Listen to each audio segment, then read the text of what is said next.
عيالي مخلصين فلوس عليها طول الصيف. طول الصيف هاتي يا ماما نروح نجيب حلبسة. اقول لهم يا ولاد اهمدوا شوية، بيجيبوا الواحدة ب10 جنيه. تخيلوا وصلت الواحدة ل10 جنيه. قلت لهم لا.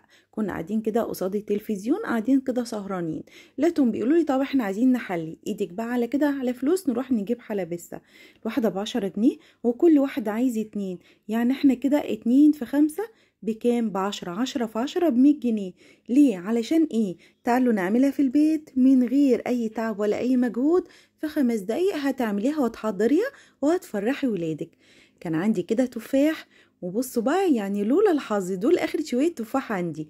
غسلتهم ونشفتهم كويس جدا، وجبت كمان عصيان الشيش طاووق وقطعت كده العصاية 2، وبدأت ان انا ادخل نص العصاية كده واغرزها من تحت، بحيث ان الدايرة اللي هي الكبيرة تكون كده من تحت، ونحط كده العصاية عند الدايرة الصغيرة. التفاح الايام دي مالي السوق، التفاح البلدي بتاعنا الجميل موجود في كل مكان.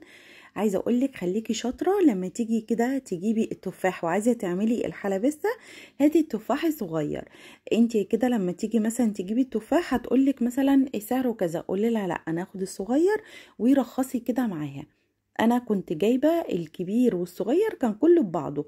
المهم يا جماعه بعد كده ما عملت التفاح بدات ان انا اعمل بقى الصوص بتاع المكرمل الجميل ده، بكوبايه سكر ونص كوبايه ميه ونص ليمونه هنعصرها، وكمان نص معلقه كده من اللون الاحمر.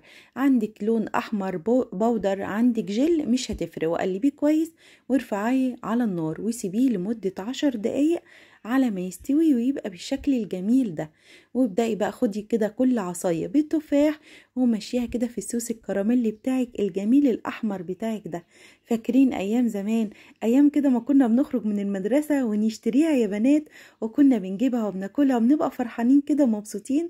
ولا كمان لما بنروح نصيف وتبقى معدية كده قدامنا على البلاج؟ كانت احلى ذكريات، وبجد والله كانت احلى ايام.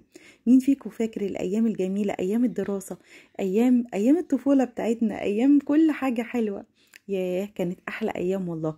منشن بقى لكل صحباتك اللي كانوا معاكي كده في المدرسه، وابعت لهم كده الفيديو علشان يفتكروا الايام الجميله. بصوا هنا مسكتها بقى كلها عملتها بالشكل ده زي ما انتوا شايفين، وهتسيبيها حوالي 10 دقايق وهتلاقيها متماسكه زي ما انت شايفه كده. الله من حلاوتها ومن جمالها. والله بنتي كانت واقفه جنبي وعماله هاتي يا ماما، عايزه يا ماما. بصوا تحفه قوي قوي قوي، مفيش بقى تسلم ايديك ولا ايه؟